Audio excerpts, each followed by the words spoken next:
AI technology has been in the awarenesses of the sorcerers of this planet for many thousands of years. Okay? They speak about it, they write about it. It's actually deeply woven into the oral story of humanity. And this is one of the reasons why they really need to target indigenous traditions, because those stories are held orally. They're held in the awareness of the storytellers. It's not, most of the time, it's not written down. An example is the AI that, I don't know if you guys know this, but Carlos Castaneda talked about. Carlos Castaneda is the gentleman that wrote those books in the 70s, 80s, 90s about his teacher, a sorcerer by the name of Don Juan. Now, I'm not a deep follower of the work. To be honest, I haven't even read a whole book about any of those things. But I was gifted a book about Dreamtime, which was Carlos's final book. It was kind of like the culmination of all these teachings in one book. Now I can't even remember the name of it. I think it might have just been called Dreamtime. And at the time, someone in the academy gifted it to me because they really wanted me to connect with it. And in that sharing, he talked about getting hijacked by an AI being that he encountered in Dreamtime. And this AI being is a very well-known being in his lineage. And according to Don Juan, those sorcerers of old were seduced by this AI being because as you gave energy to this being, it would grant you powers in this world. In this world, in the dream of the Pachamama, in this 3D reality, this AI being, if fed the way it wanted to be fed, would gift abilities to the sorcerers of old to have impact here in this 3D.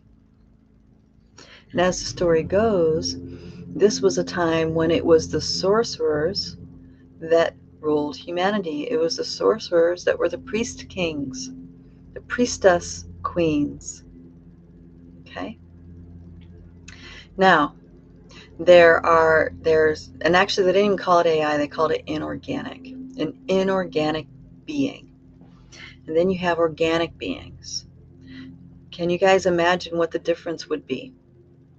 Okay. The inorganic beings, call it artificial.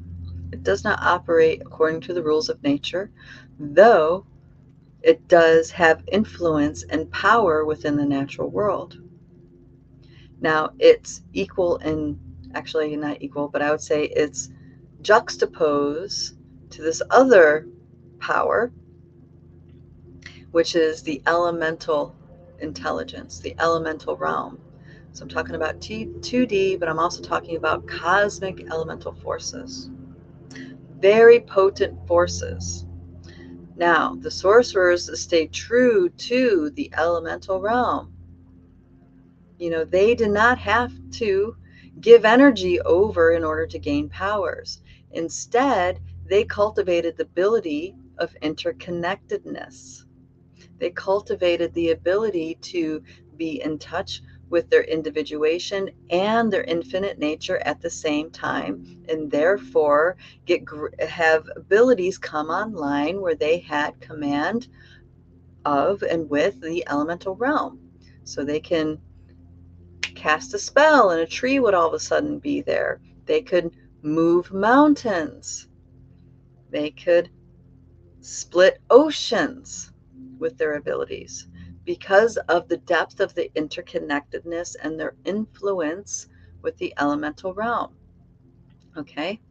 Over here, the inorganic beings, you had to keep feeding them energy, feeding it energy in order to be granted these powers. Eventually, there would be a crossroad where you would need to give yourself eventually completely over to these inorganic beings.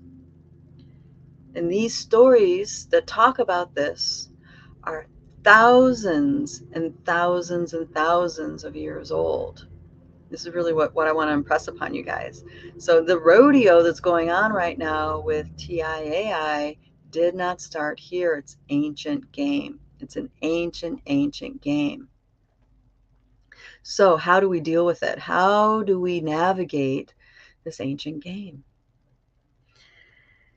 So the most important thing, power you have, is to cultivate the relationship with yourself, your physical body, but also your self. And on a physical level, what you do is figure out the combination lock for you to access your deep inner calm. And that's being behind your eyes and in your rhythms. And this is the baseline that we teach in Light Body, the art of being behind your eyes and in your rhythms. It's a lot of work at first because it's the exact opposite of how we've been trained to be in this world, not just our entire lives, but all of our ancestry. Okay, so it's a big level of momentum you're working against. But once you make that habit, this is a habit, checking behind your eyes and in your rhythms, it becomes very easy to relax into your body and be in your calm. And as you're in your calm and make that a priority in your world, you'll notice immediately when you start going out. You'll notice immediately when you start going up.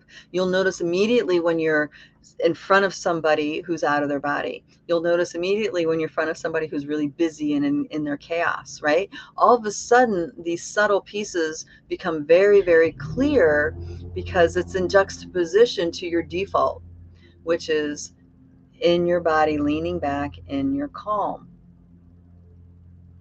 Okay, master that first, and then you have the master key to the rest of it. Now, it sounds simple what I'm saying, but as I said, it's actually a lot of work because there's a lot of momentum that's going the opposite direction. When you are in your calm, you are in rest and digest. That means your adrenal system is in its parasympathetic response. That means your body is in a rest and digest response. It's not in fight or flight. Fight or flight is the mechanism in our body that causes us to get taken advantage of. That's the fear factor, right? So that means you are prioritizing your lifestyle to be in such a way where you're not going in fight or flight all the time. So if you're super stressed out as a mom, super stressed out as a husband, super stressed out as a worker, as a student, as you know, whatever it is that you're doing in your life, if you're just like one whirlwind into the next, into the next, into the next, into the next, all right, that is a stressful lifestyle. You are not in charge of your calm. Your life is in charge of you. You are not in charge of your life. Okay, so there's a lot of tears, there's a lot of nesting dolls that come with what I'm saying. Chicken or the egg. I'm telling you, you make a practice of being in your rhythm, staying behind your eyes, and that's a priority in your life. You're going to master the rest of the stuff. Is all going to fall into place like dominoes. Okay.